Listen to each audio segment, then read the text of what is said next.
नमस्कार दोस्तों, मैं रवि चौहान आपका स्वागत करता हूं।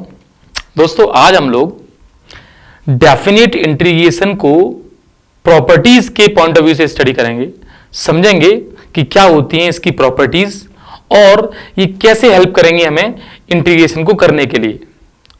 तो दोस्तों, आज के वीडियो की थॉट के लिए एक ना एक दिन तो हासिल कर ही लेंगे मंजिलें, ठोकरें जहर तो नहीं जो खा के मर जाएंगे। तो बस इसी थॉट के साथ स्टार्ट करते हैं हम इस वीडियो को। तो देखते हैं डेफिनेट इंटीग्रेशन की प्रॉपर्टीज, क्या क्या इसमें प्रॉपर्टीज की स्टडी करनी है। तो दोस्तों एक बात बताएं, प्रॉपर्टीज की नीड क्यों होती है भाई? कैसे आपको लगा कि प्रॉपर्टीज जरूरत है? क्योंकि इंटीग्रेशन तो अभी भी कर रहे थे हम लोग। एक्चुअली ये प्रॉपर्टीज आपको क्वेश्चन करने के लिए हेल्प करेंगी। हो सकता है कि आप विदाउट प्रॉपर्टीज भी क्वेश्चन को हल कर ले जाएं, इजीली सॉल्व कर ले जाए, लेकिन इस प्रॉपर्टी की हेल्प से क्वेश्चंस जो पहले हो रहा था, जिस रूल से हमने पढ़ रखे थे, उसे आसानी से सॉल्व हो जाएगा। तो देखते हैं इन प्रॉपर्टीज की इंपॉर्टेंस क्या है और वास्तव में ये प्रॉपर्टीज हैं ही क्या। मतलब आप कह रहे हो प्रॉपर्टीज, ऐसा तो नहीं इंटीग्रेशन की प्रॉपर्टीज जो है वो इंटीग्रेशन के रूल्स ही हैं। तो बस यही देखना है हमें, उनको प्रॉपर्टीज बता दिया है और कह दिया कि भाई साहब ये प्रॉपर्टी लग रही है। अरे वास्तव में वो तो लग ही जाएगी, उसमें लगने के लिए है क्या, बस यही देखना है। तो देखिए, सबसे पहले हम बात करें प्रॉपर्टी नंबर फर्स्ट, जिसको P0 बोलते हैं। तो उसमें क्या है, P0 प्रॉपर्टी में देखते हैं, सपोज इंटीग्रेशन है a to b fx dx, ये इंटीग्रेशन है, ठीक। तो उसमें क्या करते हैं, इस प्रॉपर्टी में क्या कहते हैं, इसको बोलते हैं कि भाई वेरिएबल चेंज प्रॉपर्टी है। मींस जो x है ना, उसको चेंज कर दूं मैं, किससे? t से रिप्लेस कर दिया वेरिएबल को, और लिमिट वही रहने दी, लिमिट चेंज नहीं कर रहे हैं। इसका मतलब ये है, मैं आपसे ये कहना चाह रहा हूं, सपोज साइन एक्स का इंटीग्रेशन करना है और ये आपको 0 to पाई में करना है। अब साइन टी का कर लो और लिमिट वही है। तो वास्तव में आपने एक्स को, वेरिएबल को चेंज किया है ना, इंटीग्रेशन में और कुछ तो चेंज किया नहीं है। तो भाई साहब उसके आंसर में भी कोई चेंज नहीं आएगा, क्योंकि उसी वेरिएबल के रेस्पेक्ट में काम चल जाएगा। यस और नो, सिंपल सी प्रॉपर्टी है। प्रॉपर्टी नंबर 1, इसको समझते हैं। इसमें क्या है कि सपोज अपने पास लोअर लिमिट, अपर लिमिट और ये इंटीग्रेशन गिवन है fx dx, और हमने लिमिट चेंज कर दी। मींस b नीचे आ गया और a ऊपर चला गया। तो भाई साहब यहाँ माइनस साइन आ जाएगा, और ऑब्वियसली बात है माइनस साइन आ जाएगा। ये तो इसको हम किसी क्वेश्चन के रूप देख भी सकते हैं कि लिमिट को चेंज करते ही, जैसे पहले upper limit minus lower limit होता है, अब वो lower limit minus upper limit हो जाएगा ना एक तरीके से, तो माइनस साइन आ जाएगा। ठीक है, इसको समझ भी लेंगे। फिर बात करते हैं हम लोग प्रॉपर्टी नंबर 2 की। प्रॉपर्टी नंबर 2 में क्या है, ध्यान से समझना है सारी प्रॉपर्टीज को। प्रॉपर्टी नंबर 2 में यदि मैं आपसे कहूं कि लिमिट है a to b fx dx। अब देखो, प्रॉपर्टी ये नाम से नहीं याद रखनी है कि 0 1 2, इनके कॉन्सेप्ट से याद रखनी है हमें, कि वेरिएबल चेंज कर दिया, माइनस कर दिया। अब सुनो, सपोज मेरे पास ये जो प्रॉपर्टी है, इसकी खासियत क्या है कि जो फंक्शन fx है, ये a से b में बहुत जगह अपनी अलग अलग डेफिनेशन ले रहा है। अच्छा, क्या मीनिंग है अलग अलग डेफिनेशन ले रहा है? जैसे मैं आपसे कहूं कि ग्रेटेस्ट इंटीजर फंक्शन है, तो ग्रेटेस्ट इंटीजर फंक्शन तो इंटीजर्स पे चेंज होता चला जाएगा। भाई 0 से लेके मान लो 3 तक जाना है, तो 0 से 1 पे 0 ले लेगा, 1 से 2 पे 1 ले लेगा, फिर 2 से 3 पे 2 ले लेगा। तो उसकी वैल्यू तो उसी के अकॉर्डिंग चलेगी, ये फंक्शन ही चेंज कर रहा है। मींस फंक्शन अपनी डेफिनेशन के अकॉर्डिंग चेंज होता चला जाएगा। जैसे और एग्जांपल लेते हैं, जैसे मॉड एक्स है। अब मॉड एक्स को मैंने ले लिया, सपोज सिर्फ मॉड एक्स ही ले लिया, और मैंने -1 से 1 तक ले लिया, तो भाई -1 से 0 तक तो मॉड एक्स की वैल्यू -x है, और 0 से 1 तक x है। तो ऐसे क्वेश्चंस के लिए क्या कहते हैं कि ये जो फंक्शन fx है, इसकी वैल्यूज, जो इसकी वैल्यू ले रहा है, वो a to b में चेंज हो रही है। मतलब क्या मीनिंग हुआ, a से सपोज c1 है, वहां तक इसकी वैल्यू कुछ हो रही है, तो अभी तो फिलहाल मैं fx लिख रहा हूं, फिर जो इसकी वैल्यू होगी वो लिख दूंगा यहां पर, जो भी फंक्शन डेफिनेशन के अकॉर्डिंग लेगा। फिर सपोज c1 से c2 जाना पड़ा मुझे कहीं पे, उसकी वैल्यू कुछ हो रही है, वो वैल्यू लिख दूंगा। हाँ, ये जरूर ध्यान देना है, ऐसे करते करते मैं कहीं तक चला जाऊं, लास्ट में मुझे cn से आना b तक है, अपर लिमिट तक तो आना ही आना है, और उसकी वैल्यू जो भी है वो आ जाएगी वहां पे। तो ये बेसिक तीन प्रॉपर्टीज जो लिखी है मैंने P0, P1, P2, ये हम लोगों को बेसिक तरीके से याद रखनी है। इन तीन प्रॉपर्टीज को फंडामेंटल प्रॉपर्टीज हैं। थर्ड प्रॉपर्टी या ये जो P2 करके मैं बोल रहा हूं, ये बहुत इंपॉर्टेंट प्रॉपर्टी है। इसके एक छोटा सा एग्जांपल तो अभी ले लेते हैं, बाकी इसके बहुत सारे क्वेश्चंस लेने हम लोगों को। तो एक एग्जांपल तो बनता है, कौन सा लें? ले लेते हैं -2 और यहां मैंने ले लिया mod of x plus 1 dx। अब बात आती है कि मॉड अपनी वैल्यूज अलग अलग लेगा, और उसके लिए मैं बच्चों से क्या कहता हूं कि अंदर वाली वैल्यूज को 0 रखो पहले तो, ठीक। यहां से निकलेगा क्रिटिकल पॉइंट, ठीक।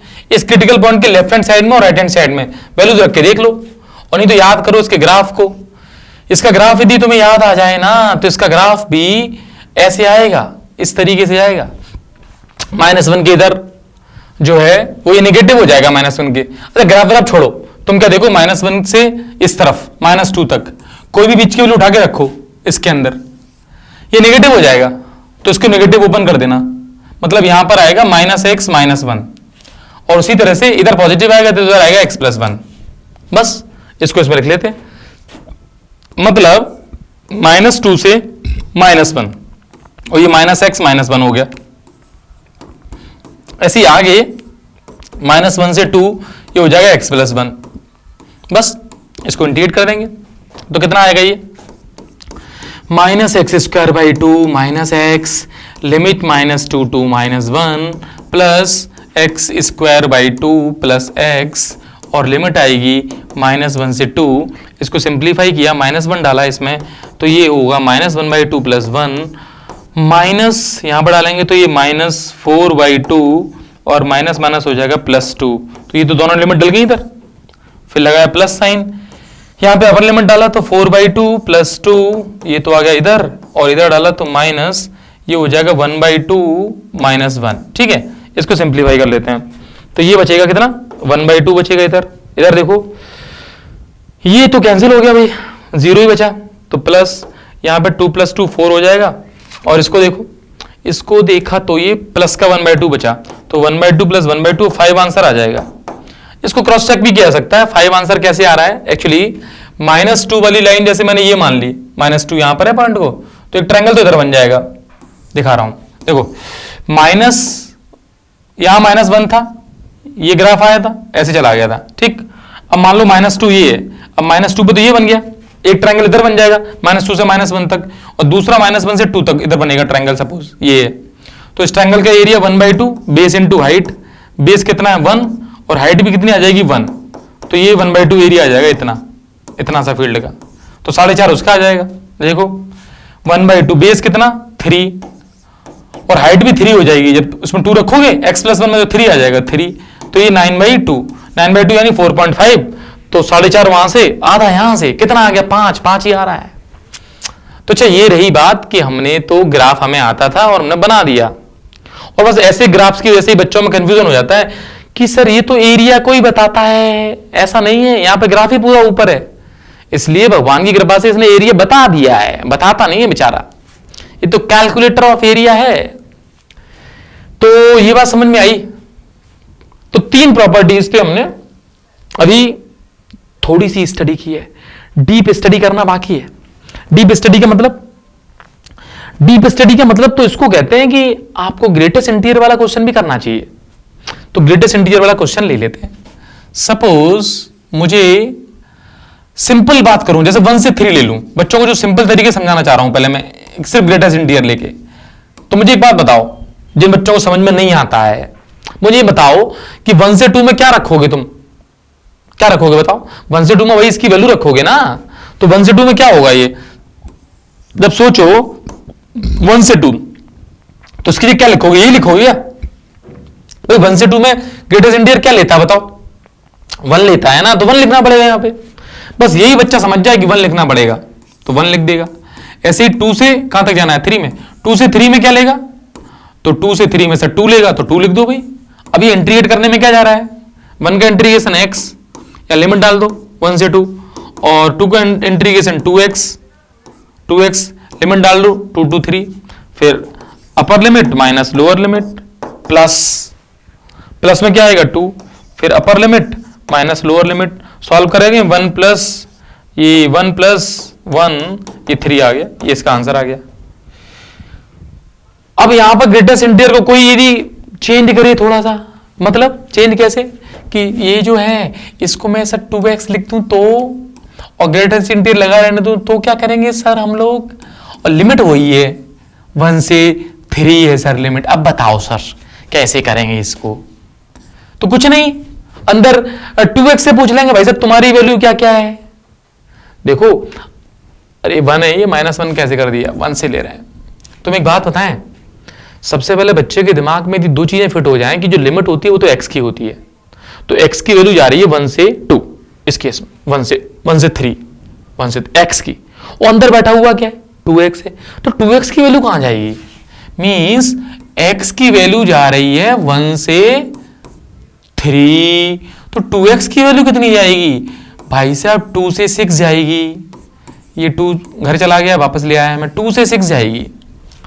इसका मतलब है कि मुझे 2 से 6 चलना पड़ेगा, तो 2 से 6 कैसे चलूंगा, 2 से 3, क्योंकि अब एक ग्रेटेस्ट इंटीरियर का बॉक्स लगने वाला है इस पे 2x पे, तो जैसे ग्रेटेस्ट इंटीरियर का बॉक्स लगेगा तो इंटीरियर को ढूंढेगा बेचारा, मतलब अब 2x की वैल्यू क्या क्या ढूंढेगी कि भाई साहब हम 2 से 3 कब होंगे, क्योंकि 2 से 3 जैसे ही होगा वैसे ये कहेगा मेरी वैल्यू तो 2 है, मुझे नहीं पता, ग्रेटेस्ट इंटीरियर कह देगा मेरी वैल्यू तो 2 है भैया देख लो तुम, तो हम कहेंगे जब 2x की वैल्यू 3 to 4 होगा तो कहेगा मेरी वैल्यू तो 3 है, 2x की वैल्यू तो कहेगा मेरी वैल्यू 3 है, तो ऐसे 4 2 ये गायब हो रहे हैं फिर वापस आ जाएंगे, ये मुझे परेशान करेंगे, ये 4 to 5 है, तो 2x के ग्रेटेस्ट इंटीरियर की वैल्यू 4 है, मुझे जाना कहां तक है भाई साहब, मुझे 6 तक जाना पड़ेगा, आप कहां जा रहे हो, मुझे जाना पड़ेगा 6 तक, ये 5 है भाई साहब, 8 जैसा ना लगे आपको, ये सुंदर राइटिंग में है मेरा इसलिए ऐसा हो जाता है,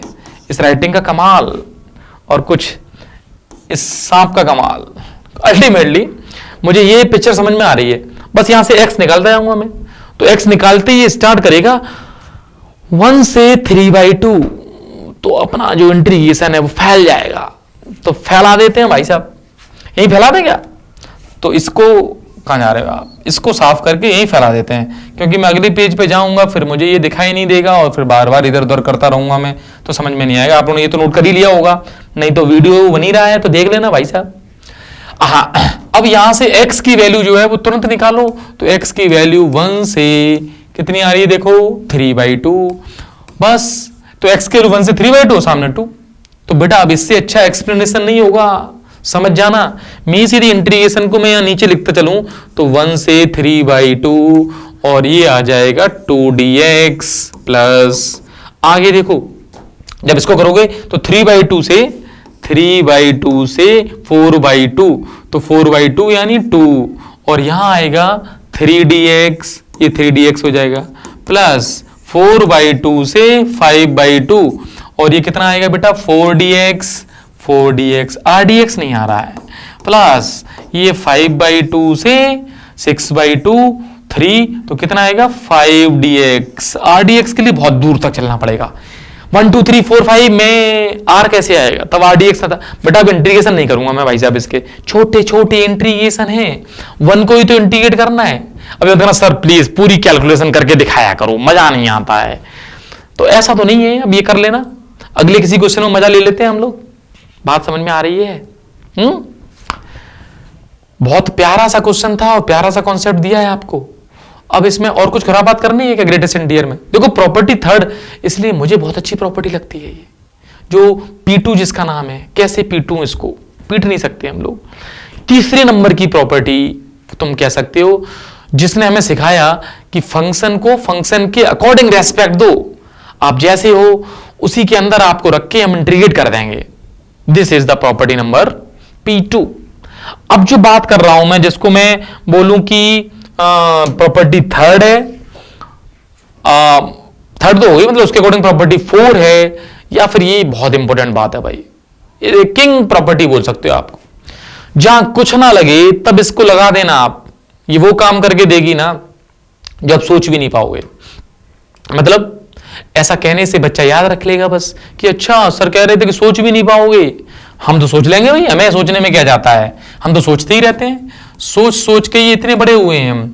ए to B F x D x, इस प्रॉपर्टी ने क्या कहा कि मेरी जो वैल्यू होगी, यही वैल्यू, मतलब मेरी वैल्यू कुछ है, मेरी वैल्यू सपोज आई है, तो आप निश्चिंत रहो, एक और नया व्यक्ति लेके आ रहा हूं मैं, और वो नया व्यक्ति क्या है कि उसके पेट के अंदर, मतलब अंदर यहां पर x के प्लेस पे यहां जो लिखा है वो a plus B minus X, इतना बड़ा राक्षस है और लिमिट वही है, और इसको आप सॉल्व करोगे तो इसकी वैल्यू भी वही आएगी i के बराबर, ऐसा कह रहा है।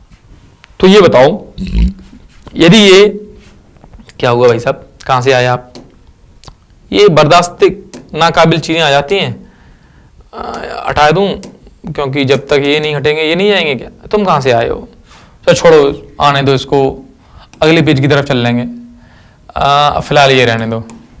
नमस्कार, हम जा रहे हैं नेक्स्ट पेज की तरफ, क्योंकि जब हमें अच्छा नहीं लगता है तो अगले पेज की तरफ चले जाते हैं।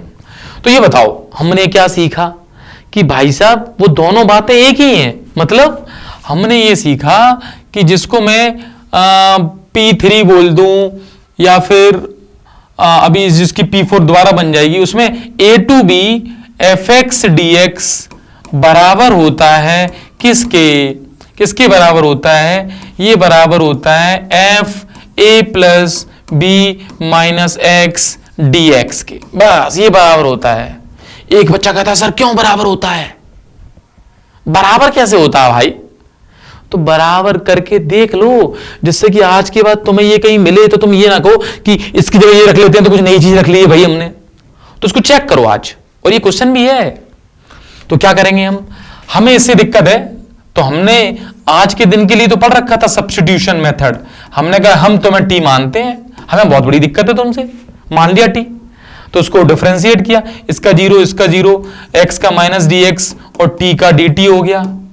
तो तुमने तो बताया था कि लिमिट यहां से चेंज करते हैं और dx को यहां से चेंज करते हैं, सही बताया था हमने, तो कर दिया चेंज। तो भाई साहब इसकी जगह क्या आ जाएगा, t आ जाएगा, तो मैंने रख दिया एफ टी, और भैया इसकी जगह माइनस डी टी, तो माइनस ये लग गया डी टी। अब भाई साहब लिमिट चेंज करा दो मेरी, तो लिमिट चेंज करने के लिए हमने इससे बोला कि यहां आके रखो, और फिर हमने बोलते कलर चेंज करते हैं हम तो लिमिट चेंज करते समय। तो सबसे पहले x की वैल्यू a है, तो t की वैल्यू कितनी है, तो t की value a plus B minus a है, यानी t की वैल्यू कितनी है, b है। जब x की वैल्यू b है, ये x की वैल्यू b है, तो t की वैल्यू कितनी है, तो t की value a plus B minus B, b से b कट गया मतलब a है। मतलब क्या हुआ कि हमारी जो लिमिट की वैल्यूज थी वो चेंज हो गई अब, मतलब जब a है तो b है, तो b कर दिया, और जब b है तो a है। अच्छा भैया ये तो इसके बराबर नहीं आया, ये तो लिमिट ही चेंज हो गई है। अरे भाई साहब, तो इसी के लिए तो प्रॉपर्टी नंबर कौन सी प्रॉपर्टी, दूसरी प्रॉपर्टी सेकंड P1, उसमें क्या करते थे, लिमिट चेंज करते ही हमारा माइनस खत्म हो जाएगा और ये a to B f t d t आ जाएगा, जादुई शक्ति का प्रयोग। और प्रॉपर्टी नंबर 1 से क्या करेंगे, वेरिएबल को चेंज कर देंगे, तो a to B F x D x आ जाएगा। अब मुझे एक बात बताओ, हम लेके चले थे इसे, आ गया तो यही, तो ये दोनों कैसे हैं, इक्वल। तो बेटा आहा, इसको बड़ा सा कोई वो हो ना, किंग प्रॉपर्टी है ये, किंग, ये कहीं कुछ ना लगे तब इसको याद करना और लगा डालना, आपको 90% क्वेश्चंस में ये याद आएगी। इसकी याद आएगी काश, किंग प्रॉपर्टी, काश क्या लगा के देख ही लेंगे हम लोग। और बुक्स में इसको P3 के बाद P4 बोल देते हैं, जिसमें इसका पर्टिकुलर केस आ जाता है, तो उस पर्टिकुलर केस को भी लिख लेते हैं। उस पर्टिकुलर केस में क्या है जो कि ज्यादातर यूज होता है, और उसमें बोलते हैं 0 to a F x D X, 0 to a F x D X is equal to, अब बात तो वही है, 0 to a F a minus X D X, मतलब x रिप्लेस हो जाएगा किससे, a माइनस एक्स से। बेटा जो ये यूज होगी आप देखना, मतलब सेट ऑफ क्वेश्चंस हैं जो इसी से होने वाले हैं। जैसे जैसे हमने लिया sine root X upon root sine X plus root cot X cos X, ठीक है, और लिमिट ले ली 0 टू पाई बाई 2 और किसी से कहा कि भाई साहब इसको इंटीग्रेट कर दो। देखो भैया तुम्हारे घोड़े खुल जाएंगे इसको, और किसी मेथड से इंटीग्रेट करने से तुम कहोगे सर हमने तो बहुत कुछ पढ़ रखा है, आपने तो बताया था कि इंटीग्रेट कर दो फिर लिमिट लगा दो, तो हम तो उसको इंटीग्रेट वैसे ही करेंगे भैया, किससे? इंडेफिनिट से। तो बाबूजी ये इंटीग्रेट हो नहीं पाएगा, कोशिश करते करते रह जाओगे, बड़ा दिक्कतें होंगी इसमें। तो भगवान की कृपा से कुछ चीजें मिल गई हैं हम लोगों को, तो उनको यूज कर लो। क्या? अच्छा क्या मिल गई है कि इंटीग्रेशन को ऐसा का ऐसा और लिख सकते हैं, और उसमें क्या करना है, लिमिट को चेंज कर देना है। तो लिमिट को मैंने चेंज करने की कोशिश की, और लिमिट को नहीं, किसको? वेरिएबल को। तो वेरिएबल में x की जगह भगवान जी ने क्या बताया था कि पाई बाय 2 माइनस एक्स रख देना, हमने रख दिया, अंडर रूट का अंडर रूट लगा रहने दिया, और उसकी वैल्यू को वैसा का वैसा ही रखते समय हम ध्यान दे रहे हैं कि कुछ भी गलतियां हमसे ना हो, बस पाई बाय 2 माइनस एक्स आ जाए और पाई बाय 2 माइनस एक्स आ जाए। ये पाई बाय 2 माइनस एक्स हमने लिख दिया। बचपन की trigonometry 10th class 11th class जो भी याद रख पाओ, तो इसमें तो इस छोटी सी प्रॉपर्टी का यूज करके मैंने इसको लिख दिया अंडर रूट कॉस एक्स, और साइन एक्स भी हो गया कॉस एक्स, और कॉस एक्स भी हो गया साइन एक्स। तो ये cos x plus sine x. Sir ये भी आई है और ये भी आई है, लेकिन इंटीग्रेशन तो दोनों के नहीं कर पाएंगे हम, ना तो इसका कर पा रहे थे, और ये खतरनाक बन गया, इसका भी नहीं कर पा रहे हैं, और dx का है। तो भाई साहब कुछ नहीं, इन दोनों का इंटीग्रेशन नहीं कर पा रहे हो, इनको फर्स्ट और इसको सेकंड बोल दो कि तुम तो वैसे ही निकल के आ गए भगवान की कृपा से जैसे थे, बस साइन की कॉस आ, और क्या हो गया, कॉस आ गया बस। अब इन दोनों को ऐड कर दो, और भाई साहब याद रखना हम इस एल्गोरिदम को भी तैयार कर सकते हैं कि प्रॉपर्टी 4 के बाद हम यही करेंगे, प्रॉपर्टी 4 लगाने के बाद हम कर देंगे फर्स्ट प्लस सेकंड, और दोनों हो जाएंगे ऐड, मींस i प्लस आई हो जाएगा 2i। और ध्यान से देखो इस तरफ जो तुम्हारा स्टार्टिंग में क्वेश्चन था उसमें था रूट साइन एक्स ऊपर था, और अपॉन में क्या था root sine X plus cos X, तो वैसा का वैसा मैं लिख दे रहा हूं root sine X plus cos X बेटा, और ये जिंदगी dx एक साल लिखा जाएगा, ठीक है। ये कुछ रूल कह सकते हो कि इंटीग्रेशन में एडिशन कैसे होता है, कौन सा बल्ब वाला एडिशन नहीं, ये वाला एडिशन कैसे होता है, ये मेरी जिंदगी में बार बार ऐसा होता है कि कैसे होता है ये। तो भाई साहब डिनोमिनेटर सेम है, तो सेम डिनोमिनेटर को मैंने एलसीएम लिया, ये हो जाएगा साइन एक्स और प्लस में आ जाएगा, अरे भैया साइन एक्स प्लस में आ जाएगा कॉस एक्स। मेरी सांसों में वो ताकत है कि ये गायब हो जाता है, मेरी सांसों से ही गायब हो जाता है। कहाँ जा रहे हो बेटा, जाने नहीं देंगे आपको, जाओगे कहाँ, अभी काट देंगे, कहीं जाओगे तो कट जाओगे। देखो ये तो सेम हो गया, जादुई शक्ति से काट दिया गया है। क्या बचा 1, तो 2i is equal to 0 to pi by 2 1 dx। दुनिया में इतने बहादुर लोग तो हैं कि 1 को इंटीग्रेट कर लेते हैं, तो 1 का इंटीग्रेशन भगवान की कृपा से x आ रहा है, x आ रहा है, और ये क्या है अब जाके कटे हो गया 0 से पाई बाई 2। अब इसको क्या करेंगे, लिमिट डाल देंगे, पाई बाई 2 माइनस 0, तो 2i की वैल्यू पाई बाई 2 आ गई सर। अरे भाई साहब मुझे तो i की वैल्यू चाहिए, मैं क्या करूंगा इसका, तो i की वैल्यू तो पाई बाई 4, और लोगों ने, बहुत से लोगों ने ये याद कर रखा है, याद ही हो जाता है बेचारा, ये बात है। अब जैसे मैंने रूट बनाया था, जैसे अभी क्वेश्चन में क्या था, यहां पे कहां गया क्वेश्चन, ये रूट साइन एक्स था। अब मैं पावर कुछ भी दे दूं, मैं 7x 3x कुछ भी स्क्वायर, रेशनल पावर कुछ भी लगा दो, इरेशनल कुछ भी लगा दो, माइनस लगा दो, प्लस लगा दो, कुछ भी कर लो, इसमें -3/2 कर दो, n लगा दो पावर इसकी जगह, सारे केसेस में आंसर पाई बाई 4 ही आने वाला है भाई साहब। तो ये प्रॉपर्टी 4 है ना, ये जो सुकून देगी आपको, आप देखना, पहले तो इसका प्रूफ समझ में आ गया ना, मतलब ये प्रॉपर्टी है कि वही है, ये वाली बात। देखो बेटा, अभी तक की जो आप कितनी प्रॉपर्टी बोल सकते हैं हम, P0, P1, P2, P3, P4 और P4 और P3 जो किंग प्रॉपर्टीज हैं, उनके यूज से बहुत सारे क्वेश्चन हो जाएंगे। अब लेकिन जो मेरे दिमाग में आ रहा है कि एक बार तो मैं इनलिस्ट करूंगा सारी प्रॉपर्टीज, और सारी प्रॉपर्टीज उनके जो भी कॉज है उनको समझाऊंगा आपको कि ये बात प्रॉपर्टी क्यों लग रही है, इसलिए है प्रॉपर्टी, ऐसा नहीं कि प्रॉपर्टी लगाई क्यों रहे हो। प्रॉपर्टी का मतलब यही है कि ये तो इक्वल होता है, अब यूज करो आप, और इसको प्रॉपर्टी के फॉर्म में लोगों को याद करा दिया जाता है। देखो एक बात बताएं, हमारे देश में और समाज में भी यह सिद्धांत रहा है कि बच्चा यदि समझ नहीं पा रहा है तो उसको गुट्टी पिला दो। पीपल के पेड़ पे भूत होता है तो पीपल के पेड़ को नहीं काटना है। अरे वो ये बताना भूल गए कि भाई साहब इसमें ऑक्सीजन देता है, ये तो दिन रात ऑक्सीजन सप्लाई देगा। तो उन्होंने कहा कि भाई साहब इसको बचाएं कैसे, तो इसको दे दो कि भाई काटना नहीं है, नहीं तो भूत आ जाएगा। तो इसी तरीके से प्रॉपर्टीज भी समझनी है पहले। ऐसा नहीं कि आप रट्टे चले जा रहे हो प्रॉपर्टीज को कि भगवान ने प्रॉपर्टीज बताई है बस इनको अरे क्यों, ठीक है। देखो बहुत से अच्छे बच्चे होते हैं जो बिना समझे भी करने लग जाते हैं, क्योंकि उनकी ऐसा नहीं दिमाग से वो समझदार नहीं है, दिमाग से इतने समझदार हैं उनको, लेकिन ये मतलब नहीं होता कि मुझे समझ तो लूं मैं क्या करता हूं। बस यदि वो ये समझ लेना कि अच्छा यार ये तो ऑब्वियस सी चीज है, इसको करना ही है, इसमें तो क्या है, ये कोई प्रॉपर्टी थोड़ा ना है, ये तो भाई खुल हो रहा है भाई, तो बेटा ना तो प्रॉपर्टी रटनी पड़ेगी और ना ही तुम्हें ये लगेगा कि कुछ स्पेशल चीज हो रही है। और एक बात बताऊं, मैं आगे प्रॉपर्टीज जो समझाऊंगा उनको ध्यान से समझना, हो सकता है तुम्हें प्रॉपर्टीज अपने आप लर्न हो जाएं वीडियो देखते ही। तो ठीक है, फिलहाल के लिए इतना ही रखते हैं, आगे जो प्रॉपर्टीज बच रही हैं उनको कंटिन्यू करेंगे उसमें, और फिर क्वेश्चंस ले लेते हैं उसमें। ठीक है, नमस्कार।